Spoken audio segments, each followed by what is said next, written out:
Use വലിയ ദൈവം പറഞ്ഞു തന്നതിന്റെ പേരിൽ, അറിയിച്ചതിന്റെ പേരിൽ 28 പേരെ സൂക്ഷിക്കണം. അത് കഴിഞ്ഞാലുണ്ടല്ലോ അദ്ദേഹം ലോകത്തിലെ വമ്പൻ കോടീശ്വരനിലെ ഒന്നാമനാവും. ഒരു 5 വർഷം കൂടെ ഒരു കൂടി വന്നാൽ 2033 താഴെ. ഹായ്, നമസ്കാരം. നന്ദസ് വ്ലോഗ്സ് നിങ്ങളോടൊപ്പം. ഇന്ന് ഞങ്ങളുടെ യാത്ര ഒരു അന്വേഷണവുമായി ബന്ധപ്പെട്ടാണ്. ധാരാളം പ്രവാചകന്മാരെ കുറിച്ച് നമ്മൾ കേട്ടിട്ടുണ്ട്. നമ്മുടെ പത്തനംതിട്ടയ്ക്കും ഇതാ ഇന്നൊരു പ്രവാചകൻ. ലോക പ്രശസ്ത അത്ഭുത പ്രവചനങ്ങൾ നടത്തിയ എസ് മീര സാഹിബ് പത്തനംതിട്ട, അദ്ദേഹത്തെ അന്വേഷിച്ചുള്ള ഒരു യാത്രയാണ് ഇന്ന്. അദ്ദേഹം പറഞ്ഞിട്ടുള്ള കാര്യങ്ങളൊക്കെ തെളിവ് സഹിതം കണ്ടുപിടിക്കാനുള്ള ഒരു യാത്രയാണ്. അപ്പോൾ നിങ്ങളും ഞങ്ങളോടൊപ്പം വരിക. ഓക്കെ.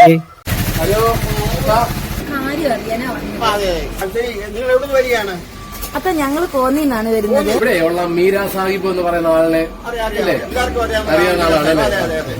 പുള്ളിക്കാരനെ ഇതുപോലെ എന്തൊക്കെയോ പ്രവചനങ്ങൾ മുൻകൂട്ടി നടത്തുന്നുണ്ടെന്ന് പറഞ്ഞായിരുന്നു. അപ്പൊ ഞങ്ങൾ ഈ നന്ദസ് വ്ലോഗ് എന്ന് പറയുന്ന ചാനലില് പുള്ളിക്കാരനെ പറ്റി 2 വാക്ക് പറയാൻ പറ്റുമോ? മീര സാഹിബ് എന്ന് പറയുന്ന ആള് ഇവിടെ വളരെ കാലം കൊണ്ട് നല്ല പ്രവർത്തനം നടത്തുന്ന ആളാണ്. എന്റെ ഇതിനനുസരിച്ച് ഒരു 10 പൈസ കടം മേടിച്ചിട്ടില്ല. അങ്ങനെ എത്ര വിളിച്ചാൽ ഞാൻ കൊടുക്കാൻ തയ്യാറുള്ളതാണ്. അങ്ങനെ തയ്യാറുള്ള പക്ഷെ മേടിച്ചിട്ടില്ല. ഒരു ചായ പോലും അങ്ങനെ എന്റെ കയ്യിൽ കുടിച്ചിട്ടില്ല. പിന്നെ അങ്ങനെ ഒരാളെ പിന്നെ അങ്ങനെ പറഞ്ഞത് 4 വർഷം മുമ്പ് പറഞ്ഞൊരു കാര്യമാണ്. ഇപ്പം ഒരാള് ലോക നേതാവ് മരണപ്പെടുന്നു. ഞാൻ ഇന്ത്യയിലെ കേരളത്തിലായിരിക്കും വിചാരിച്ചു. നമ്മൾ 3 ദിവസം കഴിഞ്ഞപ്പോൾ ബ്രിട്ടീഷ് രാജ്യം മരിച്ചു. അവരുടെ പടമായിട്ടിരിക്കുന്നത് എനിക്ക് അവരുടെ ഇഷ്ടമാണ്. ബ്രിട്ടീഷ് രാജ്യം സ്ത്രീ ലോകത്തിന്റെ ബ്രിട്ടീഷ് ഒരു വലിയ പാശ്ചാത്യ രാജ്യം മൊത്തം മരിക്കുന്ന ഒരാൾ മരിച്ചു എന്ന് പറഞ്ഞു കഴിഞ്ഞാൽ പറഞ്ഞത് ആരോട് പറഞ്ഞ് മനസ്സിലാക്കാം. അതെങ്ങനെ യാദൃശ്യമായിട്ടൊക്കെ പറയുമായിരുന്നു. എപ്പോഴും ലോകത്തൊക്കെ പറയും. ടൗണില് ഒരു സുപ്രഭാതത്തില് അങ്ങനെ പറഞ്ഞു ഇവിടെ എന്തെങ്കിലും ഒരു അഗ്നി പ്രശ്നം തീ കത്തും. 4-ാം ദിവസം ഗ്യാസുകൾ എന്നിട്ട് പിന്നെ അവിടെ ഞാൻ അന്വേഷിച്ചപ്പോണ്ട് ഇങ്ങനെ അവിടെയും പോയി പറഞ്ഞിരിക്കുന്നത്. എന്നോട് തന്നെയല്ല, അവിടെ അവരോടും പറഞ്ഞിരിക്കുന്നു. അപ്പൊ അതുപോലെ തന്നെ ഈ സെപ്റ്റംബർ 27-ാം തീയതി ഞാൻ മൂപ്പിനുമായിട്ട് ഓട്ടോറിക്ഷയായിട്ട് അയാളുടെ പേര് മറന്നു. ഓട്ടോക്കാരൻ ഇവിടെ നിന്നല്ല, ഈ പ്രദേശത്തുള്ളവർ. ഞാനിവിടെ അവിടെ അപാനിച്ചത് നമ്മുടെ റോഡെല്ലാം ഇവിടെ ഭയങ്കര പോകും. മൂപ്പിൽ പറഞ്ഞ വലിയ ഭൂകമ്പം ഉണ്ടാവുമെന്ന് പറഞ്ഞു. അപ്പൊ ഞാൻ ശ്രദ്ധിക്കാൻ പോയില്ല. കാരണം ഇത് ഞാൻ എപ്പോഴും പറയുന്ന കാര്യമാണ്, ശ്രദ്ധിച്ചിട്ടായിരുന്നു. അത് 3-ാം തീയതി, പിറ്റേ മാസം 3-ാം തീയതി ഉണ്ട് വയനാട്ടില് ഇത് കാണുമാണ്. അപ്പൊ അങ്ങാരും അത് ഇത് പറഞ്ഞിട്ടാണെന്ന് നിങ്ങൾക്ക് മനസ്സിലായി കാണത്തില്ല.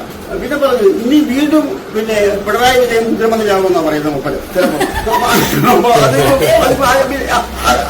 ഇതുപോലെ തന്നെ നേതാവുണ്ടോന്ന് അങ്ങനെ പറയുന്നത്. അങ്ങനെ കോൺഗ്രസ്സുകാരനോ എന്താന്ന് പറഞ്ഞാല് അങ്ങനെ ഇപ്പൊ ഈ കാര്യത്തിലേക്ക് പറഞ്ഞ ഇനി വീണ്ടും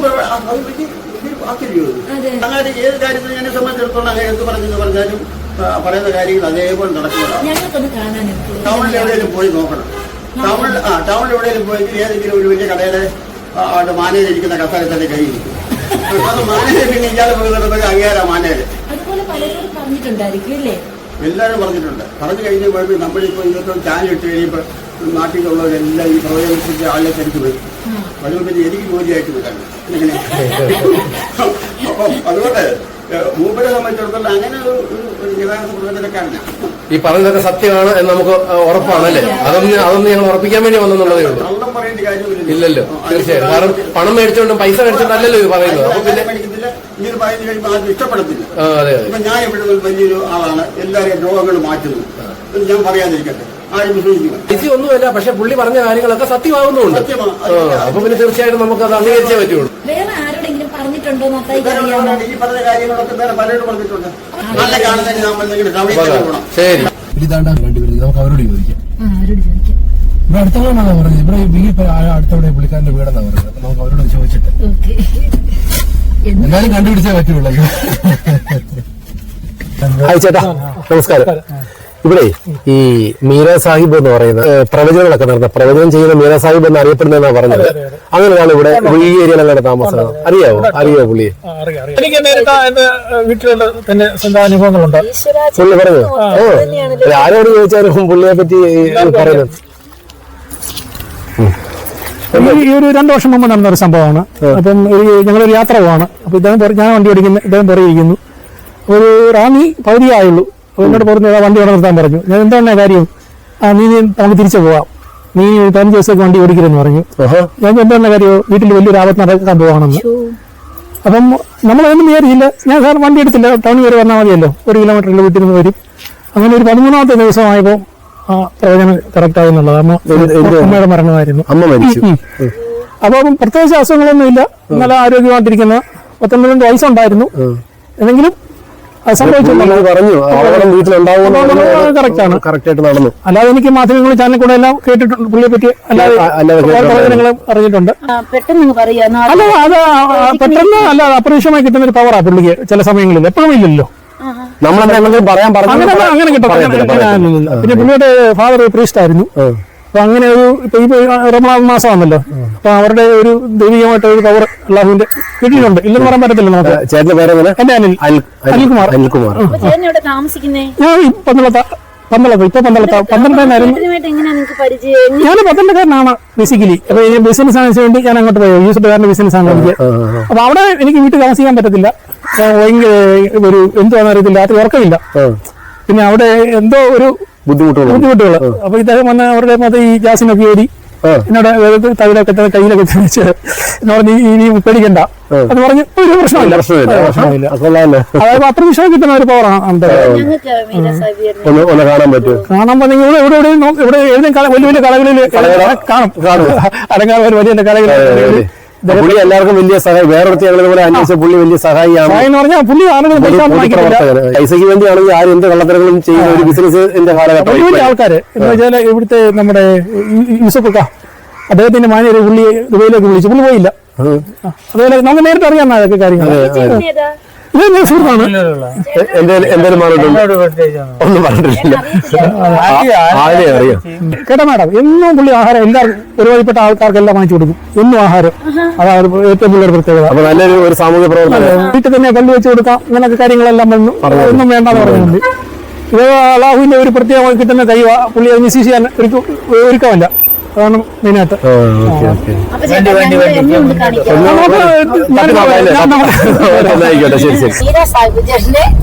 കാണാനായിട്ട് ഇവരെയും കൂട്ടി പോവുകയാണ്. കണ്ടുപിടിച്ചിട്ടേളോ ഈ കാര്യം. ഇവിടെ പിന്നെ ഇത് കുറെ പ്രവചനങ്ങൾ ഇദ്ദേഹത്തോട് സംസാരിച്ചിട്ടുണ്ട്. ടൗണില് അൽഫെയർ മെഡിക്കൽസിന്റെ പത്തനംതിട്ട ടൗണിൽ അൽഫെയർ മെഡിക്കൽസിന്റെ ഉടമസ്ഥനാണ്. ഇദ്ദേഹം നടക്കുന്ന കൂടുതൽ വിവരങ്ങൾ അറിയാം. അങ്ങോട്ട് കയറാം. ശരിയായി. Hello madam. Hi madam. പ്രവചനങ്ങളൊക്കെ പറയുന്ന മീര സാഹിബ് ചേട്ടനെ കുറിച്ച് അല്ലേട്ടൻ പറഞ്ഞിട്ടാ ഞങ്ങൾ വന്നത്. മാഡത്തിന് കുറച്ച് കാര്യങ്ങളൊക്കെ അറിയാമെന്ന് പറഞ്ഞായിരുന്നു. ഒന്ന് പറയൂ. എന്റെ ഒരു കാര്യം പറഞ്ഞത് നടന്നിട്ടുണ്ടായിരുന്നു. അതായത് ഒരു അഡ്മിഷന്റെ കാര്യമായിരുന്നു. ഒരു അഡ്മിഷൻ ഒരു ഇന്റർവ്യൂവിന് പോയ സമയത്ത് ഞാൻ വെറുതെ എന്ന് പറഞ്ഞു, ഇത് പിന്നെ ഒരു ഇന്റർവ്യൂവിന് പോവുകയാണ്, അത് കിട്ടുമോ ഇല്ലയോ എന്ന് പറഞ്ഞു. അപ്പം എടുത്ത വഴിക്ക് പറഞ്ഞു തിരുവനന്തപുരത്ത് തന്നെ കിട്ടും എന്ന് പറഞ്ഞു. അത് ഒറ്റ സീറ്റേ ഉള്ളായിരുന്നു. അത് ഏതായാലും അത് പറഞ്ഞു വിട്ടു, മറന്നു. അത് കഴിഞ്ഞ് റിസൾട്ട് വന്നപ്പോഴത്തേക്ക് അത് തിരുവനന്തപുരത്ത് തന്നെ കിട്ടി. കറക്റ്റ് കിട്ടി. ഒരു ഡോക്ടർ ഉണ്ടായിരുന്നു, നമ്മുടെ ബിലീവേഴ്സി വർക്ക് ചെയ്യുന്ന ചന്ദ്രശേഖർ എന്ന പേര്. അപ്പൊ ഇദ്ദേഹം മിക്കവാറും ലോട്ടറി എടുക്കുന്ന ഒരു സ്വഭാവമുണ്ട്. അപ്പൊ അങ്ങനെ ലോട്ടറി എടുക്കുന്ന സമയത്ത് ഒരു പ്രാവശ്യം ഇങ്ങനെ ചോദിച്ചപ്പോ പറഞ്ഞു എടുക്കേ വേണ്ട, കിട്ടത്തില്ല എന്ന് പറഞ്ഞു. അത് കിട്ടിയില്ല. പിന്നെ പുള്ളി പറഞ്ഞു ഇങ്ങനെ ആൾട്ടർനേറ്റ് എടുക്കാൻ പറഞ്ഞു. അവരെടുത്ത ലോട്ടറികളെല്ലാം ഇപ്പോഴും അടിച്ചുകൊണ്ടിരിക്കുന്നു. ഇപ്പോഴും പറയുന്ന കാര്യങ്ങളൊക്കെ കറക്റ്റ് ആയിട്ട് വരിക. നമ്മുടെ അറിവില് നമ്മൾ കേട്ട കാര്യങ്ങളെല്ലാം കറക്റ്റ് ആയിട്ടുണ്ട്. എന്റെ മുന്നിൽ വെച്ച് അവിടെ പറഞ്ഞ ഒന്നും പേയ്മെന്റ് ഒന്നും വാങ്ങിച്ചിട്ടില്ല. കുറെ പേർക്ക് അനുഭവം ഉണ്ട്. കുറെ പേർക്ക് ഇവിടെ നമ്മുടെ പരിസരത്ത് തന്നെ കുറെ പേർക്ക് പറഞ്ഞ കാര്യങ്ങളൊക്കെ നടന്നിട്ടുണ്ട്. വേറെ മാഡത്തിന് വേറെ എന്തെങ്കിലും കൂടെ അറിയാവോ? എന്തെങ്കിലും പറഞ്ഞിട്ട് ഓർമ്മ എന്തെങ്കിലും ഉണ്ടോ? വേറെ കുറെ കാര്യങ്ങള് എയർ മാർഷലിന്റെ കാര്യവും അങ്ങനെ കുറെ കാര്യങ്ങളൊക്കെ പറഞ്ഞിട്ടുണ്ട്. അത് മിക്കവാറും പറഞ്ഞ കാര്യങ്ങളൊക്കെ നമുക്ക് ഞങ്ങൾ അന്നേരം അത് നടക്കുമ്പോൾ പറയാം, ഇത് പറഞ്ഞാൽ നടന്നല്ലോ. നേരത്തെ മുതലേ കാണുന്ന ഒരു രാഷ്ട്രീയ പ്രവർത്തനമൊക്കെ ആയിരുന്നു പണ്ടത്തെ ഇവിടെ പത്തനംതിട്ടയില്. അപ്പൊ അങ്ങനെ നേരത്തെ മുതലേ ഇങ്ങനെ പരിചയമുള്ള ഒരു വ്യക്തിയാണ്. അതുകൊണ്ട് അങ്ങനെ ഉള്ളപ്പോ നമ്മൾ വലിയ കാര്യമായിട്ട് എടുക്കത്തില്ലല്ലോ. പറയുന്ന കാര്യങ്ങളൊക്കെ സംഭവിച്ചു കഴിയുമ്പോഴാണ് നമ്മൾ മനസ്സിലാക്കുന്നത്. ഞങ്ങൾ പറയും ഇനി ഏതായാലും ഒന്നും പറയണ്ട എന്നൊക്കെ പറയും. കുറച്ച് കാര്യങ്ങൾ സംസാരിക്കും. ചേട്ടാ, ഞങ്ങള് കോന്നിന്ന് വരുന്നത് ഒരു ചാനലാണ്. അപ്പം അനിൽ പറഞ്ഞതുപോലെ നമ്മുടെ മീര സാഹിബ് എന്ന് പറയുന്ന ആള് പ്രവചനം ചെയ്യുന്നുണ്ട്. അപ്പൊ ഇവിടെ ചേട്ടനോട് എന്തൊക്കെയോ കാര്യങ്ങൾ പറഞ്ഞിട്ടുണ്ടെന്ന് പറഞ്ഞായിരുന്നു. എന്തെങ്കിലും പറഞ്ഞിട്ടുണ്ടായിരുന്നോ? പുള്ളി ഒരുപാട് കാര്യങ്ങളൊക്കെ നേരത്തെ പറഞ്ഞിട്ടുണ്ട്. കുറേയൊക്കെ നമുക്ക് സംഭവിച്ചതായിട്ട് നമുക്ക് മനസ്സിലായിട്ടുണ്ട്. പല ആൾക്കാർ പിന്നെ അവരുടെ അനുഭവത്തിൽ നിന്നൊക്കെ ഇങ്ങനെ പറഞ്ഞിട്ടുണ്ട്. എന്തെങ്കിലും ഒന്ന് രണ്ട് കാര്യങ്ങൾ ചേട്ടനോട് പറഞ്ഞു എന്ന് പറയാനായിട്ട് ഓർമ്മയില് എന്തെങ്കിലും ഉണ്ടോ? നേരത്തെ പുള്ളി നോട്ട് നിരോധനത്തെ കുറിച്ചൊക്കെ പറഞ്ഞായിരുന്നു. അത് കറക്റ്റായിട്ട് സംഭവിച്ചെന്ന്. പിന്നെ അതുകൂടാതെ തീപിടുത്തത്തിന്റെ കാര്യം പറഞ്ഞു. അത് പിന്നെ അവിടെ ജോലി ചെയ്യുന്ന അവരോട് പറഞ്ഞതാണ്. അങ്ങനെ പല പല കാര്യങ്ങൾ നേരത്തെ ഒത്തിരി നാളായി. ഇപ്പൊ കുറച്ചാളായിട്ട് പുള്ളി ഇങ്ങനെ പറയാതിരിക്കുക. എന്നാലും ഓരോ ആൾക്കാരൊക്കെ പുള്ളി അന്വേഷിച്ച് ഇങ്ങനെ ഓരോ കാര്യങ്ങൾ അറിയാനായിട്ട് വരുന്നുണ്ട്. അപ്പൊ ഇനി എങ്ങനെ അടി ചേട്ടാ? ഇനി നമുക്ക് കുറച്ച് പേരോട് ചോദിക്കാം ചേട്ടാ. ഇപ്പൊ എത്ര അടുത്തായി? ഇപ്പൊ 3 അടുത്തായില്ലയോ? എല്ലാരും പറഞ്ഞു, ചെന്ന് ചോദിച്ചവരെല്ലാം ഓക്കെയാണ്, എല്ലാരും നല്ല അഭിപ്രായമാണ്. പുള്ളി അത് പറയുന്നതെല്ലാം കൃത്യമായി സംഭവിക്കുന്നു പറഞ്ഞു. ഇനിയും പുള്ളിക്കാരനെ എവിടെന്നെങ്കിലും തപ്പിപ്പിടിക്കുക, ചോദിക്കുക, അത്രയേ ഉള്ളൂ. മതി. എന്താ പോരെ? തന്നെ എത്ര സമയം ഓരോ വീട് കണ്ടുപിടിച്ച് ചെല്ലുക എന്നുള്ളതും ചെല്ലുന്ന വീട്ടിൽ ചിലപ്പോൾ ആൾക്കാർ കാണത്തില്ല. അങ്ങനെയൊക്കെ ബുദ്ധിമുട്ടാണ്. ഒരുപാടുണ്ട്. പുള്ളി 1000-500 പേര് കൂടുതലായ കാര്യങ്ങൾ പറഞ്ഞേക്കുന്നത്. ഇവിടെ ഇപ്പൊ എല്ലാം പോയി എടുക്കാനോ പോകും. എന്തായാലും ടൗണിലൊന്ന് നോക്കാം. ടൗണിൽ സാധാരണ ഇരിക്കുന്ന സ്ഥലത്തെ നമുക്കൊന്ന് തപ്പാം. അവിടെ കാണാൻ കിട്ടുവാണെങ്കിൽ അവിടെ നമുക്ക് പിടികൂടാം. അല്ലെങ്കിൽ പിന്നെ വീട്ടിൽ പോയി തപ്പാം. ഒരു മിനിറ്റ് ഇതുകൊണ്ട് നമ്മൾ പറഞ്ഞ ആള് ഹോട്ടലിൽ എവിടെ കൊണ്ട് ഇതുകൊണ്ട് കാണിക്കുന്നു. എവർഗ്രീൻ്റെ അതാണ് വിളിച്ചോണ്ട് വരാം. സുഹൃത്തെ, ഞാൻ പോണാണല്ലോ. കാലിച്ചിറ്റി അതുണ്ട്. ഇതാണ് ആള്.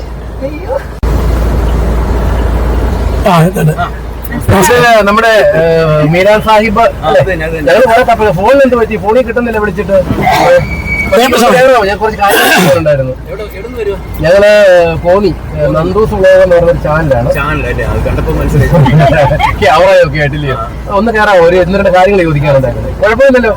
Okay okay. പിടിച്ച പിടിയാല്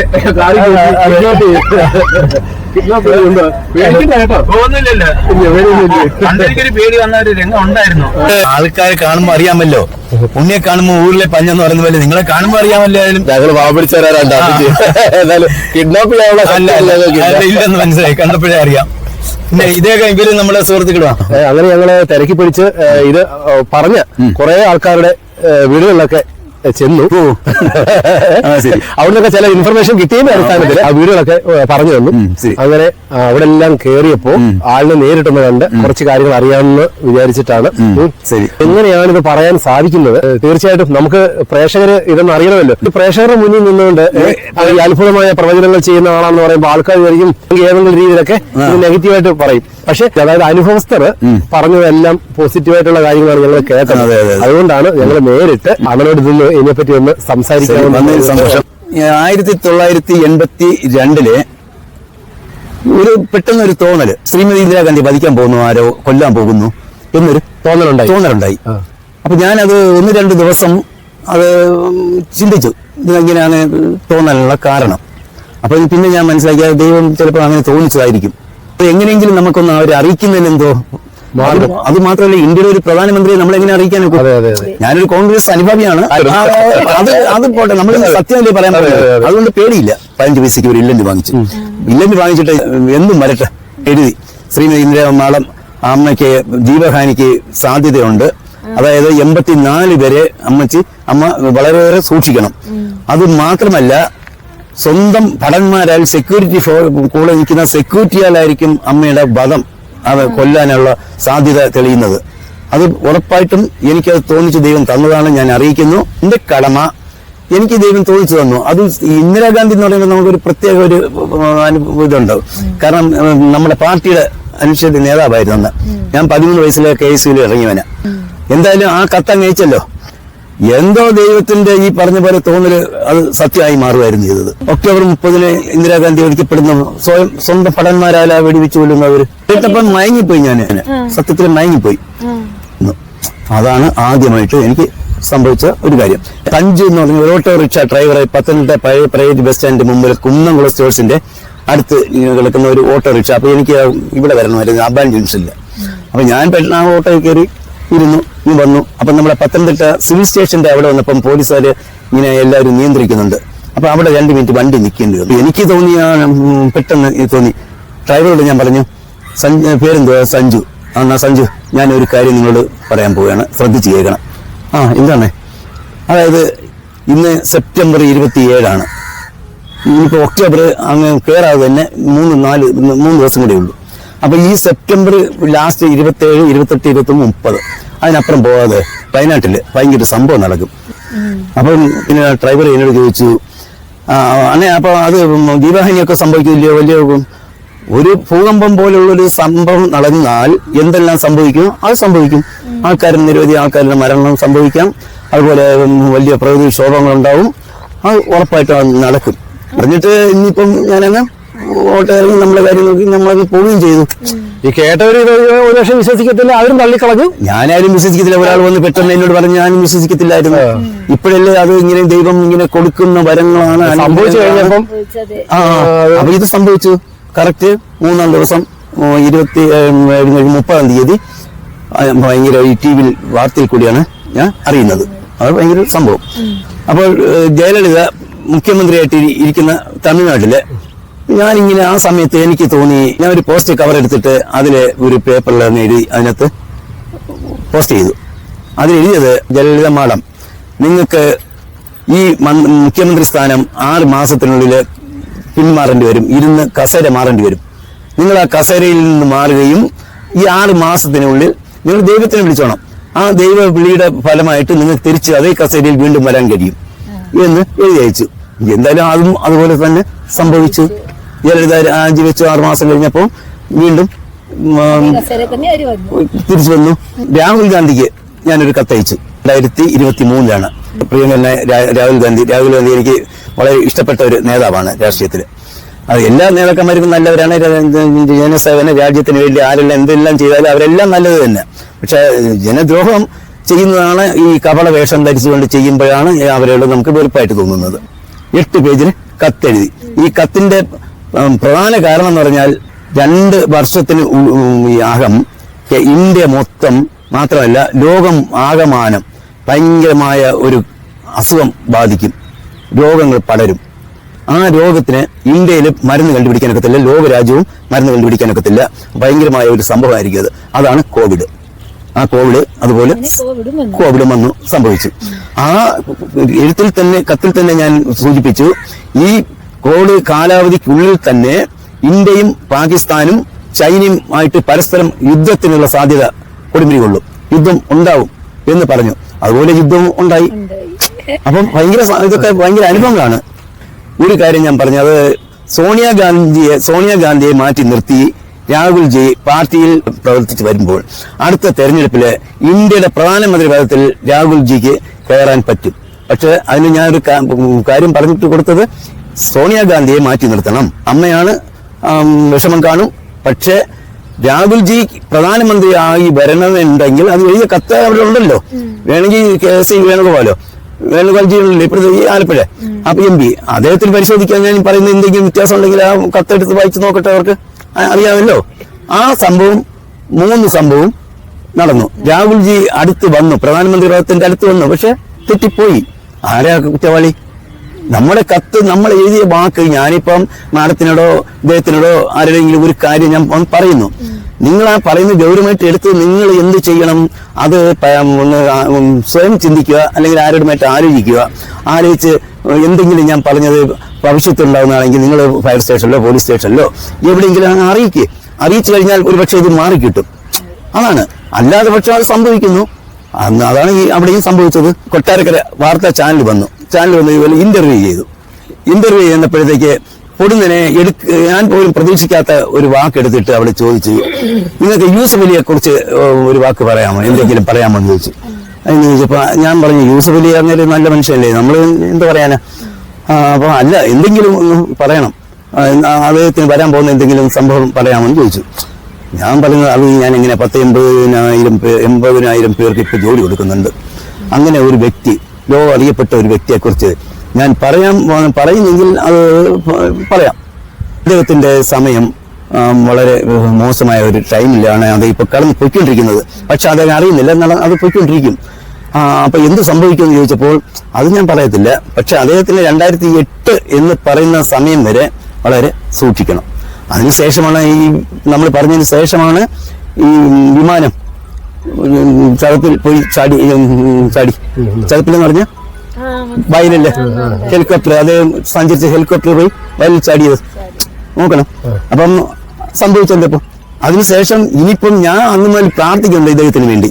എന്തുകൊണ്ടെന്ന് പറഞ്ഞാല് ഒന്നും വരാതിരിക്കട്ടെ. വന്നു പോയാല് അത് ഇത്രയോ കുടുംബം ജീവിക്കുന്നതല്ലേ അദ്ദേഹത്തെ കൊണ്ട്. ലോകരാജ്യം അറിയപ്പെട്ട ഒരു മനുഷ്യനല്ലേ. അപ്പൊ ഇനി എന്തായാലും അദ്ദേഹത്തിന് ഒന്നും വരാതിരിക്കട്ടെ എന്ന് ഞാൻ പ്രാർത്ഥിക്കുന്നുണ്ട്. പറഞ്ഞു പോയതിന്റെ ദൈവം പറഞ്ഞു തന്നതിന്റെ പേരിൽ, അറിയിച്ചതിന്റെ പേരിൽ 28 പേരെ സൂക്ഷിക്കണം. അത് കഴിഞ്ഞാലുണ്ടല്ലോ അദ്ദേഹം ലോകത്തിലെ വമ്പൻ കോടീശ്വരനിലെ ഒന്നാമനാകും. ഒരു 5 വർഷം കൂടെ ഒരു കൂടി വന്നാൽ 2033 താഴെ അത്രയൊന്നും പോകുന്നില്ല. അതിനുമുമ്പ് പുതിയ ഒരു സംരംഭം കൂടെ തുടങ്ങുകയും ചെയ്യും. അതുകൊണ്ട് ജനങ്ങൾക്ക് ഒരുപാട് ലക്ഷങ്ങൾക്ക് ജീവിത മാർഗം കാണിച്ചു കൊടുക്കും അദ്ദേഹം. അതുപോലെ അദ്ദേഹത്തിന് നല്ല മാർഗം 2033 ലോകത്തില് ഏറ്റവും വലിയ ഒരു കോടീശ്വരന്റെ പട്ടികയിൽ അത് പറയുന്ന എല്ലാം സത്യമായ കാര്യമാണ്. അത് നടക്കും. കാരണം ഇല്ലെങ്കിൽ നമ്മൾ ഈ പറഞ്ഞ ഇന്ന് വരെ ഒന്നും തെറ്റിയിട്ടില്ല.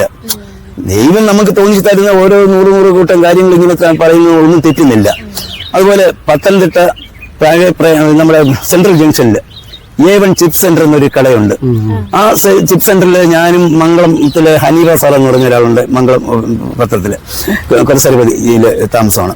അപ്പൊ അദ്ദേഹം ഞാനിങ്ങനെ ചായ കുടിക്കാൻ പോകുന്ന സമയത്ത് അവിടെ നിന്ന് ഞങ്ങൾ ചായ കുടിക്കുന്ന സമയത്ത് എനിക്ക് അപ്പോഴും അവിടെ നിന്ന് ഒരു തോന്നല്. ഈ ചിലർ പറയും വെളിച്ചപ്പാടെന്നൊക്കെ പറയും, അതൊന്നുമല്ല. അപ്പം എനിക്ക് അങ്ങനെ ഒരു തോന്നല്. അപ്പൊ അവിടെ ഒരു കൊച്ചു അവിടെ ഇപ്പൊ ഈ കടയില്, അവന്റെ പേര് പ്രഷീത. അപ്പൊ ഞാൻ ആ കൊച്ചിനോട് പറഞ്ഞു, ഇങ്ങനെ വിളിച്ചു, മോളെ പിന്നെ നിങ്ങൾ ഈ കടയില് ഒരു 3-4 ദിവസം, ഇന്ന ദിവസം ശനിയാഴ്ച നിങ്ങൾ വരുന്ന വെള്ളിയാഴ്ച വരെ സൂക്ഷിക്കണം. എന്നാ സൂക്ഷിക്കാനാണ്? നിങ്ങൾ ഈ സ്റ്റൗവ്, ഗ്യാസ്, തീയ് ഇത് നിങ്ങളുടെ കടയില് സൂക്ഷിക്കണം, വെള്ളിയാഴ്ച വരെ സൂക്ഷിക്കണേ എന്ന് പറഞ്ഞിട്ട് ഞാൻ അങ്ങ് പോയി. ചായ കുടിച്ച പൈസ ഞങ്ങളങ്ങ് പോയി കഴിഞ്ഞ ഉടനെ ഉണ്ട് ചൊവ്വാഴ്ച ഞാൻ അവിടെ ചെന്നിട്ട് ചായയും കുടിച്ചു വെച്ച് ഞാൻ ഒന്നിനും ഓർമ്മിപ്പിച്ചു. ചായ അപ്പോഴും ഞാൻ ഒറ്റയ്ക്ക് ചായ കുടിച്ചിട്ട് ഞാൻ പറഞ്ഞു, അന്ന് പറഞ്ഞ കാര്യം മറക്കല്ലേ, സൂക്ഷിക്കണേ, തീയും ഗ്യാസും സ്റ്റൗ എല്ലാം സൂക്ഷിക്കണേ. ആണേ ഞാൻ സൂക്ഷിക്കാം എന്ന് പറഞ്ഞു. ഇതിൽ പറഞ്ഞ് ഞാനങ്ങ് പോവുകയും ചെയ്തല്ലോ. പോയി വെള്ളിയാഴ്ച പള്ളിയിൽ നിന്ന് ഇങ്ങോട്ട് വരുന്നു. എനിക്ക് പ്രതീക്ഷയില്ലാത്ത സംഭവമായിരുന്നു. എന്തൊന്നും അറിയുന്നില്ല. ടൗണിൽ നിന്ന് ഭയങ്കര ലഹളയും ആൾക്കൂട്ടവും, മുന്നോട്ട് നോക്കിയ ഭയങ്കര തീ പിടിച്ചു. ഞാനെന്തോ ചെയ്തു, ഞാനങ്ങോട്ട് ചെന്നു. കടയിൽ നോക്കിയപ്പോഴത്തേക്കുണ്ട് ഗ്യാസ് സിലിണ്ടർ പൊട്ടുന്നു, അവിടെ തെറിക്കുന്നു, ഭയങ്കര സംഭവങ്ങൾ നടക്കുന്നു. പറഞ്ഞ കാര്യം അവര് ശ്രദ്ധിച്ചില്ല. അത് ഞാൻ ചോദിച്ചു, പിന്നെ ഗവനിച്ചില്ലെന്ന് ഞാൻ ചോദിച്ചു. അത് എന്താണെന്നറിയോ, ഒരാൾ വന്ന് ഒരു കാര്യം പറയുമ്പോ ചുമ്മാ പറയുന്നതാണെന്നുള്ള ഒരു ചിന്തയാണ്. മാത്രമല്ല എപ്പോഴും കാണുന്ന ഒരാളാണ് അത്ര പ്രസക്തി കൊടുത്തില്ല. ശ്രദ്ധിച്ചോണേ, ഗ്യാസ് ഒക്കെ ശ്രദ്ധിച്ചു. എല്ലാരും പറയുന്നില്ലയോ, തീയും ഗ്യാസും ശ്രദ്ധിക്കണം, എല്ലാരും പറയുന്നില്ല. അതുപോലെ വിചാരിച്ചു. ഇത് അങ്ങനെയല്ല, വ്യക്തമായിട്ട് പറയുക. വെള്ളിയാഴ്ച വരെ നിങ്ങൾ തീയ, ഗ്യാസ് ഇതൊക്കെ സൂക്ഷിക്കണം. അപകടം ഉണ്ടായിരിക്കാനാണ് ഞാൻ പറഞ്ഞത്. നിങ്ങൾ ശ്രദ്ധിക്കണം എന്ന് ശ്രദ്ധിക്കാന്ന് പറഞ്ഞു. എന്നിട്ട് സംഭവം നടന്നു. ഈ സംഭവം നടന്നു കഴിഞ്ഞപ്പോൾ കുറെ നാൾ കഴിഞ്ഞ് ഞാൻ ആ കടയില് കിട്ടി. പിന്നെ ആ കടയിൽ പോയില്ല, വേറൊരു കടയിൽ നിൽക്കുന്നു. ഞാൻ ഇങ്ങനെ ചാനൽ വരെ വന്നു. ഋഷിത എന്ന് പറഞ്ഞ കുട്ടിയോട് പിന്നെ എടുത്ത് ചോദിച്ചു, നിങ്ങൾ എന്തുകൊണ്ട് ഈ അണ്ണം വന്ന് നിങ്ങളോട് പറഞ്ഞതില്ലേ 3-4 ദിവസം നിങ്ങൾ ഈ തീയും വെള്ളിയാഴ്ച വരെ സൂക്ഷിക്കണം എന്നല്ലേ, നിങ്ങൾ എന്താ ശ്രദ്ധിച്ചു? അന്ന് അങ്ങനെ പറയാൻ പറ്റിയില്ല. പിന്നെ എന്നോട് ഒരു വാക്കൂടെ അന്ന് ആ കൊച്ചു പറഞ്ഞു, തീപിടുത്തം ഉണ്ടാകാതെ സൂക്ഷിക്കണം എന്ന് പറഞ്ഞു. അണ്ണൻ തീ പിടിച്ചാൽ ചത്തു പോട്ടെന്ന് പറഞ്ഞു. അവര് പറഞ്ഞു. അപ്പൊ ഞാൻ ചോദിച്ചു, എന്നാ നിനക്ക് മരിക്കണോ? അത് കാര്യമായിട്ടാ ചോദിച്ചത്. സത്യം പറഞ്ഞാ മരിക്കണം എന്ന് പറഞ്ഞാൽ മരിച്ചും പോയാനെ കാരണം ദൈവം തന്ന അനുഗ്രഹമില്ലേ ഇത്. നിനക്ക് മരിക്കണോ? ഈ എണ്ണം വേണ്ട, മരിക്കണ്ട എന്ന് പറയും ചെയ്തു. ഞങ്ങൾ ഇപ്പോഴാണെങ്കില് കുറച്ച് ആൾക്കാരെ കണ്ടു. അവരൊക്കെ ഞങ്ങളോട് കുറെ അനുഭവങ്ങൾ പറഞ്ഞു. ആർക്കും എന്തെന്നാ പരീക്ഷ എഴുതാനെ കൊണ്ട് പോയെന്നോ, അന്നേരം അവിടെ വെച്ച് തിരുവനന്തപുരം മെഡിക്കൽ ശരി. ഞാൻ ഒരു രാത്രി ഒരു 8 മണിയായി ഒരു ഫോൺ കോൾ വന്നപ്പോഴേ നമുക്കറിയുന്ന ആളാ, ഒരു സ്ത്രീയാണ്. അപ്പം എന്നെ വിളിച്ച് ചോദിച്ചു, അണ്ണേ എവിടെയാണേ? ഞാൻ വീട്ടിലുണ്ട്. എന്താ മാഡം? പിന്നെ എനിക്കൊരു കാര്യം ചോദിക്കാനാ. മാഡം ചോദിക്കുക. എന്താ? ഒരു കുട്ടിക്ക് ഒരു അഡ്മിഷൻ കിട്ടണം. ആ അഡ്മിഷൻ കിട്ടുന്നത് കോഴിക്കോട്, തിരുവനന്തപുരം ഞാൻ കൊടുത്തിട്ടുണ്ട്, അഡ്മിഷൻ കൊടുത്തിട്ടുണ്ട്. അപ്പം ഞാൻ ചോദിച്ചു, ഞാൻ കൊടുത്തെന്ന് പറയുമ്പോൾ ആർക്കാ? മോന് വേണ്ടിയാണോ? മോന് വേണ്ടിയാ. എന്തിനാ? അത് MBBS കഴിഞ്ഞു, MDക്ക് ഉള്ള ഒരു സീറ്റേ ഉള്ളൂ, കിട്ടുവാണേ അതിങ്ങനെ ഞാൻ ഒന്ന് ആലോചിച്ചിട്ട് എന്ന് പറഞ്ഞ് ഇങ്ങനെ മനസ്സിൽ വിചാരിച്ചിട്ട് ഞാൻ പറഞ്ഞു, മേഡം തിരുവനന്തപുരത്തിലെ ആ ഒറ്റ സീറ്റ് മാഡത്തിന്റെ മോനെ അത് ഉറപ്പായിട്ടും കിട്ടും, ഉറപ്പിച്ചോണം. രാവിലെ നല്ലൊരു ഗുഡ് ന്യൂസ് ആയിരിക്കും അത് നാളെ എന്ന് പറഞ്ഞു. അത് ഉറപ്പായിട്ടും കിട്ടിയത്. അതായിരിക്കും അവർ പറഞ്ഞത്. മെഡിക്കൽ ഷോപ്പിലെ ചേച്ചിയോട് എന്തൊക്കെയോ കാര്യങ്ങൾ. അതെ, പ്രൈവറ്റ് ബസ് സ്റ്റാൻഡിൽ കൂടെ ഞാൻ നടന്ന് ഇങ്ങനെ വരുമ്പോഴുണ്ട് അവിടെ ഒരു കൈകളി മൊബൈൽ കടയുണ്ട്, എന്റെ ഒരു സുഹൃത്തിന്റെ മോനെ. അപ്പം അണ്ണേ എവിടെ പോകുന്നത്? ഞാൻ പറഞ്ഞു ഞാൻ അങ്ങോട്ട് പോവുക, ഒരു കട വരെ പോവുക. അണ്ണൻ വേണേ ഒരു ചായ കുടിച്ചിട്ട് പോകാന്ന് പറഞ്ഞു. ഞാൻ പറഞ്ഞു ചായ ഒന്നും വേണ്ട, എനിക്ക് സന്തോഷം, വിളിച്ചത് സന്തോഷം. അയ്യോ അണ്ണൻ ഞാനല്ലേ വിളിച്ചത്, വേറെ ആരല്ലേ വിളിച്ച്, അണ്ണൻ വേണേ നിർബന്ധം പറഞ്ഞപ്പോഴേ എൻ്റെ മോനെ പോലെ. അപ്പം മോനെ ഞാൻ വരാം എന്ന് പറഞ്ഞിട്ട് അവിടെ പോയി ചായ കുടിക്കാൻ പോയപ്പം പോയിക്കൊണ്ടിരിക്കുമ്പോൾ നടന്നുകൊണ്ടിരുന്നപ്പോൾ ഞാൻ പറഞ്ഞു മോനെ അവിടെ നീല്ല എന്താണ്, ഞാനൊരു കാര്യം ഇപ്പം പറയാൻ പോവുക, ശ്രദ്ധിച്ച് കേൾക്കണേ. പറയണേ. അതായത് ഇന്ന് മുതൽ 15 ദിവസത്തിനുള്ളിലായിട്ട് ഭയങ്കര ഇന്ത്യ രാജ്യത്ത് ഭയങ്കര സംഭവം നടക്കാൻ പോവുക. എന്തുകൊണ്ട്? അതായത് നമ്മുടെ പട്ടാള സർവ്വസൈന്യാധിപൻ റാവത്ത് ഉണ്ടല്ലോ, അദ്ദേഹത്തിന്റെ വിമാനം തീരെയും അപകടത്തിൽപ്പെട്ട് ഇവർ മരിക്കാൻ പോകുന്നു എന്നുള്ള എനിക്ക് തോന്നുന്നത്. അയ്യോ അങ്ങനെ അത് വലിയ സെക്യൂരിറ്റി ഒക്കെ ഉള്ള ഫോഴ്സ് പട്ടാളം ഇല്ലയോ? കാര്യം ശരി, ഇപ്പൊ പട്ടാളം തീക്കോ അപകടത്തിനോ ദൈവത്തിനോ നിശ്ചയിച്ചതിനോ ഒന്നും അങ്ങനെ ഇതൊന്നും ഇല്ലല്ലോ, പട്ടാളമൊന്നും ഒന്നും ഇല്ലല്ലോ. അപ്പം ഇതിപ്പം സംഭവിക്കും, 15 ദിവസത്തിനകം സംഭവിക്കാൻ പോവുക. അപ്പം അങ്ങനെ ആരെങ്കിലും ഒരാൾ ജീവിക്കത്തില്ലയോ ഇതില്? അപ്പം ഞാൻ ചോദിച്ചപ്പോൾ എന്നോട് സ്നേഹം കൊണ്ട് ചോദിക്കുന്നില്ലേ? അപ്പം ഇതേപോലെ എന്നോട് ഒരു കാര്യം ചോദിച്ചു ഞാൻ പറയും. അപ്പൊ ഞാൻ പറഞ്ഞു നീ ചോദിച്ചില്ലയോ, ഒരാൾ ജീവിക്കും, എനിക്ക് സന്തോഷിക്കും, സമാധാനപ്പെടുനി. പക്ഷെ അപകടം ഉറപ്പാണ് ഉണ്ടാവും. അയ്യോ അങ്ങനെ ആണെങ്കിൽ അത് ഭയങ്കര അണ്ണൻ അങ്ങനെ പറയാമാണേ. ഞാനല്ലേ പറയുന്നത്, ദൈവം പറയിക്കുന്നു, പടച്ചവൻ പറയിക്കുന്നു, ഞാൻ പറയുന്നു. അതിപ്പോ വ്യക്തമായിട്ടല്ലേ പറയുന്നത്, പരസ്യമായിട്ടല്ലേ ഞാൻ എന്നോട് പറയുന്നത്. ഇരുട്ടത്തോ രഹസ്യമായിട്ടൊന്നും അല്ല ഈ വെളിപ്പെടുത്തുന്നത്. ഞാൻ പരസ്യമായിട്ട് വെളിപ്പെടുത്തിയത് അത് നമുക്ക് ഇനി ദിവസം ഉണ്ടല്ലോ എന്ന് പറഞ്ഞേ ഉള്ളൂ. എന്തായാലും 9ാമത്തെ ദിവസമാണ്, 14ാം തീയതിക്ക് ഉള്ളിൽ എന്തായാലും വിമാനം കത്തുന്നു. ഇദ്ദേഹം ഉൾപ്പെടെ നമ്മുടെ ഇന്ത്യയിലെ ഏറ്റവും പ്രധാനപ്പെട്ട ആളാ മരിച്ചത്. നമുക്ക് ദുഃഖമുണ്ട്, നമ്മൾ അപ്പൊ തന്നെ അനുശോചനം മനസ്സിൽ രേഖപ്പെടുത്തുന്നു. അതൊക്കെ നമുക്ക് കഴിയുള്ളൂ. എന്തായാലും സംഭവിച്ചു. 22 പേര് അപ്പൊ സ്പോട്ടിൽ മരിക്കുന്നു, ഒരാൾ രക്ഷപ്പെടുന്നു. 30 ദിവസത്തിനുള്ളിൽ അദ്ദേഹം അങ്ങ് മരണപ്പെടുന്നു. അങ്ങനെ കൊല്ലപ്പെട്ടപ്പോൾ അതും ദൈവം നമുക്ക് കാണിച്ചു തന്നതാണ്. അപ്പം ഇങ്ങനെയുള്ള കാര്യങ്ങൾ പറയുമ്പോൾ ഒരുപാട് കാര്യങ്ങൾ പറയാനുണ്ട്. അതുപോലെ ഇപ്പൊ ഇന്ന് ഒരു ഹനീഫ സാറിന്റെ കാര്യം ഇപ്പം ഞാൻ പറഞ്ഞപ്പോഴാണ് ഓർമ്മ വന്നത്. ഞാനും ഈ ഹനീഫ സാറും കൂടി ഈ കുരിശുണ്ടല്ലോ, നമ്മുടെ പത്തനംതിട്ട സെൻട്രൽ ജംഗ്ഷനിലെ വലിയ കുരിശിന്റെ അവിടെ നിന്ന് ഞങ്ങൾ ഇങ്ങോട്ട് നടന്നു വരുന്നു. ഞാൻ പല സാറേ ഒരു മിനിറ്റ് എനിക്ക് സാറേ ഞാൻ ഒരു കാര്യം പറയട്ടെ എന്ന് പറഞ്ഞു. ഇന്ന് എന്തോ ചൊല്ലുമെന്ന് പറഞ്ഞാൽ പറയാൻ പറഞ്ഞത് അതിന്. അതായത് ഇന്ന് എന്നാ ദിവസം? തിങ്കൾ. അപ്പം തിങ്കൾ, ചൊവ്വ, ബുധൻ, വ്യാഴം അല്ലേ? എന്തായാലും 4 ദിവസത്തിന് ഉള്ളില് ശ്രീലങ്കയിൽ നിന്ന് ഒരു ഉത്ഭവം ഉണ്ടാവും, പ്രളയം, കടൽക്ഷോഭം ഉണ്ടാവും എന്ന് പറഞ്ഞു. അയ്യോ അത് എപ്പിടിയാണെന്ന് എനിക്കറിയത്തില്ല. 4 ദിവസത്തിനുള്ളിൽ കടൽക്ഷോഭം ഉണ്ടാവും. അപ്പം ഒരുപാട് മരണം നടക്കും. കടൽക്ഷോഭം ഉണ്ടായി പിന്നെ മരണമല്ലേ നടക്കുള്ളൂ, മരണം നടക്കും. അത് എവിടുന്ന ഉത്ഭവിക്കുന്നത്? ശ്രീലങ്കയിലോ? ശ്രീലങ്കയിൽ നിന്ന് എവിടെ വരെ വരും? പത്തനംതിട്ടയ്ക്ക് വരുമോ? കളിയാക്കി ചോദിച്ചതാ. അപ്പൊ ഞാൻ പറഞ്ഞു പത്തനംതിട്ടയ്ക്ക് വരണ്ടതാ, പക്ഷെ വരത്തില്ല, കൊല്ലം വരെ വരും. എന്തെല്ലാം പ്രളയം കടൽക്ഷോഭം ഉണ്ടായാൽ സംഭവിക്കുമോ അത് സംഭവിക്കും. ഈ 4 ദിവസം കൂടെയുള്ളേ എന്ന് പറഞ്ഞു. ദൈവം നടത്തിച്ചു. സുനാമി രൂപത്തിൽ വന്നു, സുനാമിയായിട്ട് രൂപം കൊണ്ടു. പിന്നെ പറയേണ്ട കാര്യമില്ലല്ലോ, സംഭവിച്ചു. എന്റെ അയൽവാസിയായ ഒരു പയ്യന് ഡ്രൈവർ ഞാൻ ഒരു ദിവസം തയ്ക്കാവെന്ന് പറഞ്ഞ സ്ഥലത്ത് അങ്ങനെ ഇരുന്ന് ഓരോന്ന് പറഞ്ഞുകൊണ്ടിരിക്കുക. രാഷ്ട്രീയ കാര്യങ്ങളൊക്കെ ഞങ്ങൾ ചർച്ച ചെയ്യും. ഇങ്ങനെ ചർച്ച ചെയ്തുകൊണ്ടിരിക്കുന്ന ഒരു സമയം ഒരു 7-7:30 മണിയായി വൈകുന്നേരം. അപ്പോഴേ ഞാൻ പറഞ്ഞു, ജലീൽ എന്ന പുള്ളിയുടെ പേര്, ഞങ്ങളുടെ അയൽവാസിയാ. ജലീല, ഞാൻ ഒരു കാര്യം പറയാം, ശ്രദ്ധിക്കണേ. അണ്ണൻ പറയുന്ന എല്ലാം കാര്യമാണെന്നില്ല, പിന്നെ എന്തിനാ ഞാൻ പ്രത്യേകിച്ച് ശ്രദ്ധിക്കണം? എന്നാലേ ഞാൻ ഒരു കാര്യം പറയുക. ഇന്ന് മുതൽ 5 ദിവസത്തിനുള്ളിൽ നിന്നോട് 500 രൂപ നോട്ടുണ്ടെങ്കിൽ കൊണ്ട് മാറിയത്, 500 രൂപയും 1000-ന്റെ നോട്ടുണ്ടെങ്കിൽ കൊണ്ട് മാറണം. എന്തിനാ?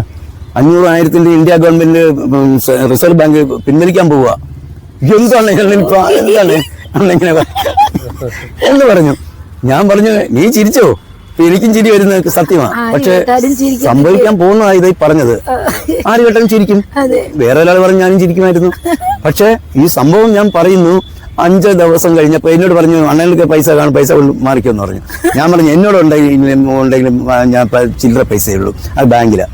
നിന്നോട് ഉണ്ടെങ്കിൽ 500-1000 ഉണ്ടെങ്കിൽ കൊണ്ട് മാറിക്കണം, 5 ദിവസമേ ഇനി എന്ന് പറഞ്ഞു. 3-ാം ദിവസം 4-ാം ദിവസത്തിനുള്ളിൽ ഇത് പറഞ്ഞുകൊണ്ടിരിക്കുമ്പോൾ അയൽവാസിയായ ഒരാൾ ഒരു സ്കൂട്ടറിൽ ഭാര്യയും ഭർത്താവും, ഒരു പോലീസുകാരനാണ് പുള്ളി, വാടൂര് പുള്ളി, അവർ അങ്ങോട്ട് സ്കൂട്ടറിൽ പോകുന്നു. ഇവന്റെ ചിരി കണ്ട് എനിക്ക് ചിരി വരുന്നു. ഞാൻ പറഞ്ഞിട്ട് ഇത്രയും നേരം പോക്കായിട്ട് കണ്ട് ചിരിക്കുന്നില്ല അവൻ എന്നുള്ളത് എനിക്കും തോന്നി. എല്ലാം ദൈവം അറിഞ്ഞ് തരുന്ന അനുഗ്രഹമില്ല ഇത്, അല്ലാതെ നിസ്സാര കാര്യങ്ങളല്ല. അവരവിടെ നിർത്തി അണേ എന്നാണ് ഭയങ്കര ചിരിയിരിക്കുന്നതെന്ന് ചോദിച്ചു. അപ്പം ഞാൻ പറഞ്ഞു, ഒന്നുമില്ല ഷാജി, ഞാൻ ജലീലിനോട് പറയായിരുന്നു 500 1000 note India government reserve bank പിൻവലിക്കാൻ പോവുക, 5 ദിവസത്തിനകം നീ കൊണ്ട് മാറിക്കോ എന്ന് പറഞ്ഞു. ഇത് പറഞ്ഞു കേട്ടോന്ന് ജലീലിന് ചിരിക്കുക. അവർക്കും ഭാര്യ ഭർത്താവിനും അവർക്കും ചിരി വന്നു. ചിരി വന്ന് അവരും പോയി, അവരും ചിരി അങ്ങ് പോയി. ഞാൻ പ്രധാനമന്ത്രിയോ ഞാൻ റിസർവ് ബാങ്കിലെ ആരും ഒന്നും അല്ലല്ലോ, എനിക്ക് ദൈവം തോന്നിച്ചതെന്ന് വേണ്ട, അത് സംഭവിച്ചു പോയി. ആ കാര്യം നടന്നു. റിസർവ് ബാങ്ക് പിൻവലിച്ചു ഇന്ത്യ ഗവൺമെന്റ്. ഇങ്ങനെ തോന്നുന്നതിന് ഒരു സമയമുണ്ട്. ഞാൻ ഇപ്പൊ നമ്മളിങ്ങനെ എല്ലാവരും കൂടി നിൽക്കുന്നു. അപ്പൊ അങ്ങനെ കൂടി നിൽക്കുമ്പോൾ പറഞ്ഞാൽ അത് ഫലിക്കുന്നില്ല, തോന്നൽ വരും.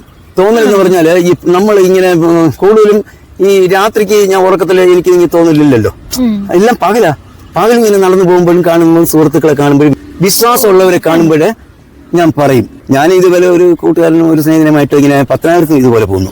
കൂട്ടുകാരനെ പറഞ്ഞു, ഒന്ന് അവിടെ നിൽക്ക്, ഒരു കാര്യം ഞാൻ പറയാൻ എന്തോ എന്ത് എന്റെ മനസ്സിൽ ഇപ്പൊ തോന്നിയതാ, ഞാൻ പറയാൻ ശ്രദ്ധിച്ചോ എന്ന് പറഞ്ഞു. എന്തുവാ? ടിയാർമെൻ സ്ക്വയർ എന്ന് പറഞ്ഞത് സ്ഫോടനം നടന്നില്ലയോ, വിമാനം, അതാ സംഭവം. ഇന്ന് മുതൽ 15 ദിവസത്തിനുള്ളിൽ അമേരിക്കയില് വലിയൊരു ഭൂകമ്പം പോലെ ഭയങ്കര സംഭവം നടക്കും, അനിഷ്ട സംഭവം. അപ്പം വല്ലതും സംഭവിക്കുമോ? ഞാൻ പറഞ്ഞു, 100 ആയിരക്കണക്കിന് ആൾക്കാർ മരിക്കാനുള്ള സംഭവമായിരിക്കും ഈ സംഭവിക്കുന്നത്. അമേരിക്കയിലല്ലേ, കൂടി വന്ന ഒരു 15 ദിവസത്തിനുള്ളിൽ. അപ്പം ഞങ്ങൾ ഇന്ന് 3 4 തീയതിയില് അവിടെ നിൽക്കുന്നത്. ഈ പറഞ്ഞ പോലെ അത് കേട്ട് നിസ്സാരമായിട്ട് പോയി കാണാം. ഞങ്ങൾ 2 പോയി. ഞാനിങ്ങനെ ദൈവം പറയാമെന്ന് പറഞ്ഞു. അതുപോലെ തന്നെ ഈ വിമാനം കൊണ്ടിടിച്ചു അമേരിക്കനിലെ ടിയാർമെൻ സ്ക്വയറിൽ നടത്തി 3000 പേരങ്ങല്ല മരണപ്പെടുന്നത്. അപ്പോൾ ഇത് 11-ാം തീയതി ഈ സംഭവം, സെപ്റ്റംബർ, അന്നത്തെ ആ വർഷത്തിൽ സെപ്റ്റംബർ 11-ലാണ് ഈ സംഭവം നടക്കുന്നത്. നമ്മൾ പറഞ്ഞത് 3-4-4-ാം തീയതിയും 15 ദിവസം അവധി. ഭയങ്കര സംഭവം. എനിക്ക് തന്നെ അത്ഭുതമായിട്ട് തോന്നുന്നുണ്ട്, പക്ഷെ എനിക്ക് അത്ഭുതമായിട്ട് തോന്നുന്നില്ല. കാരണം ദൈവം നമുക്ക് പറഞ്ഞു തന്നതാണല്ലോ, ദൈവം അനുഗ്രഹിച്ച് തന്നിരിക്കുക. കാണാനൊക്കെ ആൾക്കാർ വരുമോ ഇതുപോലെ ചോദിച്ചാൽ? ആയിരക്കണക്കിന് ആൾക്കാർ വിളിക്കുക, ലക്ഷക്കണക്കിന് ആൾക്കാർ. എന്തെങ്കിലും പറഞ്ഞാല് ആരോടും ഒരു രൂപ പോലും വാങ്ങിക്കത്തില്ല. ഇല്ല, അത് ഞാൻ പറയാം. ഞാൻ ആരോടും ഇന്ന് വരെ, അതായത് ഇത് തുടങ്ങിയിട്ട് എനിക്ക് 82-ലാണല്ലോ എനിക്ക് ദൈവം ആ അനുഗ്രഹം തന്നത്. 82 മുതൽ ഞാൻ 10, 90, 92, 93 96 ഞാൻ ഇടപെടുന്നില്ല. ഞാൻ പിന്നെ പാർട്ടി പ്രവർത്തനമായിരുന്നു, KPCC മെമ്പറായിരുന്നു, 17 വർഷം മണ്ഡലം പ്രസിഡന്റ്, പത്തനംതിട്ട കോൺഗ്രസിന്റെ. ഇതിനൊക്കെ ആയിരുന്നു. ഈ കരുണാകരൻ ലീഡറുമായിട്ടുള്ള ബന്ധത്തിലാണ്. രമേശ്, കാർത്തേന്, പന്തൽ സുധാകരൻ, വിതർമ്മ, ഇവരൊക്കെ ഞങ്ങളൊരു വെറ്റല്ല. ഞാനൊരു സ്റ്റേറ്റ് കമ്മിറ്റിയിലെ മെമ്പറായിരുന്നു അന്ന് KPCCയിൽ. അപ്പോൾ അന്ന് ലീഡർ വിളിക്കുമ്പോൾ ഒന്നും എനിക്ക് കമ്മിറ്റിക്ക് പോകാനൊക്കത്തില്ല. ഒരു ദിവസം പോയപ്പോൾ ഒരാവശ്യമായി പത്തനംതിട്ടയിൽ ഒരാവശ്യമായി പ്രമാണിച്ച് ഞാൻ ലീഡറെ കാണാൻ പോയപ്പം ലീഡറിനെ പറഞ്ഞു, രമേശ് പറഞ്ഞു, വാ മീര സാഹിബിന് വെച്ചിട്ടുണ്ട് ലീഡർ, വാ തരുമെന്ന്. അങ്ങനെ പോയതുടനെ ലീഡർ എന്നോട് പറഞ്ഞു, പത്തനംതിട്ട മീര സാഹിബ് എന്താ വാ, എന്നിട്ട് എന്താ ഇത്ര നാളായിട്ട് വരാത്ത, ഞങ്ങളെല്ലാം മറന്നോ, അത് ഞങ്ങൾ വിളിക്കാത്തതുകൊണ്ട്? അയ്യോ, ലീഡറെ വിളിക്കുന്നുണ്ട്, അറിയുന്നുണ്ട്, ഞാനെല്ലാം കമ്മിറ്റിക്ക് വരാൻ എനിക്ക് പറ്റുന്നില്ല. ഞാൻ അവിടെ നല്ല കമ്മിറ്റി ഉണ്ടാക്കി, വാർഡിലെല്ലാം 10-20, അന്ന് 8 വാർഡേ ഉള്ളൂ. വാർഡെല്ലാം പോയി മുനിസിപ്പാലിറ്റിക്കകത്ത്, അന്ന് പഞ്ചായത്താണ്, ഞാൻ കമ്മിറ്റി ഉണ്ടാക്കി നല്ല വിധത്തിൽ പ്രവർത്തനം നടത്തി. ഗുഡ്, വെരി ഗുഡ് എന്ന് പറഞ്ഞത്. അദ്ദേഹം വെരി ഗുഡ് പറയുകയും അവിടെ ആ കസേര ഇരുന്നുകൊണ്ട് അദ്ദേഹം അപ്പോഴും എൻ്റെ തോളത്ത് കൈ വെച്ചുകൊണ്ടാണ് IG ഒക്കെ വിളിച്ച് കാര്യങ്ങൾ നീക്കിക്കൊണ്ടിരുന്നത്. അതിനുശേഷം എന്നോട് പറഞ്ഞു, IG പറയുന്നത് കേട്ടല്ലോ, വ്യാഴാഴ്ച SP പത്തനംതിട്ടയിൽ നിന്ന് വരും, അദ്ദേഹത്തിന് മൊഴി കൊടുക്കണം. ഞാൻ പറഞ്ഞു, ലീഡറെ ഞാനത് കണ്ടില്ല, ഞാൻ കാണാത്ത സംഭവമാണ്, അല്ല അത് കണ്ടവരെ കൊണ്ട് മൊഴി കൊടുപ്പിച്ചാൽ മതി എന്ന് പറഞ്ഞു. അതൊക്കെ വലിയ രാഷ്ട്രീയ കാര്യങ്ങളാണ്. പോട്ടെ. അപ്പോൾ അത് കഴിഞ്ഞ ഉടനെ ഈ ലീഡർ ഇദ്ദേഹം എന്തോ ചെയ്യുന്നു, അങ്ങോട്ട് ഇങ്ങനെ കൈ നേരെ ചൂണ്ടിക്കൊണ്ട് പറയുന്നു, ഇത് പത്തനംതിട്ടയിലെ ഞങ്ങളുടെ കോൺഗ്രസിൻ്റെ നമ്മുടെ നേതാവാണ് എന്ന് പറയുന്നു. അപ്പോൾ ഞാൻ അപ്പോഴാണ് തിരിഞ്ഞ് അങ്ങോട്ട് നോക്കുമ്പോഴേ ഇരിക്കുന്നത് വലിയൊരു തലക്കെട്ടുമായിട്ട് ബാബയ്ക്ക് തങ്ങൾ, പിന്നെ PJ ജോസഫ്, അത് കഴിഞ്ഞിട്ട് M കമലം, അത് കഴിഞ്ഞിട്ട് സുന്ദരേശൻ നാടാർ, R ബാലകൃഷ്ണപിള്ള, ഇത്രയും നേതാക്കന്മാരുടെ മുന്നേ എന്നെ പരിചയപ്പെടുത്തി കൊടുക്കുകയാണ് അദ്ദേഹം. ഞാൻ അത് കണ്ട് സ്തംഭിച്ചു പോയി. കാരണം ലൈസൺ കമ്മിറ്റി അവിടെ കൂടുന്ന രംഗമായിരുന്നത്. ആ രംഗം എൻ്റെ ജീവിതത്തിൽ മറക്കാനൊക്കത്തൊരു സംഭവമാണ്. സാമ്പത്തിക എന്ന് പറയുമ്പോൾ എനിക്ക് ലക്ഷക്കണക്കിന് ആൾക്കാർ എന്നെ വിളിക്കുന്നുണ്ട് ഈ ചാനലിൽ ഇത് വന്നതിന് ശേഷം. വിളിക്കുന്ന എവിടെ നിന്നെന്ന് പറഞ്ഞാൽ, എവിടെ നമുക്ക് ലോക രാജ്യത്തിലെ എവിടെയെല്ലാം രാജ്യങ്ങളുണ്ടോ, ദക്ഷിണാഫ്രിക്കയിൽ നിന്ന് വരെ വിളിക്കുന്നുണ്ട്, ജർമ്മനി, സ്വിറ്റ്സർലൻഡ്, ജർമ്മനി, മലേഷ്യ, പിന്നെ ഓസ്ട്രേലിയ, പിന്നെ ഗൾഫ് രാജ്യങ്ങൾ, പിന്നെ അമേരിക്ക, എല്ലാം വിളിക്കുന്നു. ഓ ലോകരാജ്യങ്ങൾ ജപ്പാനിൽ നിന്ന് എനിക്ക് ഭാഷ ഒന്നും അറിയില്ലെങ്കിൽ അവർ മലയാളികളെ വിളിക്കുന്നത്. അപ്പൊ ഈ സ്ഥലം വിളിക്കുക എന്ന് പറയുമ്പോൾ ഞാൻ പെട്ടെന്ന് ഞെട്ടും. കാരണം അയ്യോ ഞാൻ ഏത് ഭാഷ അവിടുത്തെ മലയാളികൾ അവിടെ മലയാളികൾ ഇവര് ചാനൽ കണ്ടിട്ട് വിളിക്കുന്നു. ചാനലുണ്ട്. അപ്പൊ ഇവരൊക്കെ എന്നോട് ഒരു ആള് ഒരു ദിവസം ഇതുപോലെ വിളിച്ചിട്ട് ഒരു 1-2 കോടീശ്വരന്മാര് കോഴിക്കോട്ടുകാര് അപ്പൊ എന്നോട് പറഞ്ഞു ഞങ്ങൾ കുറച്ച് പൈസ തരാൻ ആഗ്രഹിക്കുന്നെന്ന് പറഞ്ഞു. ഞാൻ പറഞ്ഞു എനിക്ക് നിങ്ങൾ ഒരു പൈസ തരുന്നു. അയ്യോ അങ്ങനെയല്ല, നിങ്ങൾക്ക് എന്തെങ്കിലും ആഗ്രഹം ഉണ്ടെങ്കിൽ ഞങ്ങൾ അത് നടത്തി തരാം, എന്തെങ്കിലും ഉണ്ടോ? അപ്പൊ ഞാൻ പറഞ്ഞു എനിക്ക് ആഗ്രഹങ്ങൾ ഇപ്പോൾ മനുഷ്യരില്ലയോ ഉണ്ട്, എനിക്ക് ജീവിതത്തിൽ ഒരു ആഗ്രഹമേ ഉള്ളൂ. അത് ആര് നടത്തുന്നോ എല്ലാവരും കൂടി നടത്തുന്നു എന്നും എനിക്കറിയില്ല. ദൈവം പടച്ചൻ അവിടുന്ന് നടത്തുന്ന സമയം ഉണ്ടെങ്കിൽ നടക്കട്ടെ, അത്രേ ഉള്ളൂ. അതെന്തോ എന്ന് ചോദിച്ചു. ഞാൻ പറഞ്ഞു ഞാൻ എൻ്റെ അയൽവാസിയായ ഒരാളെ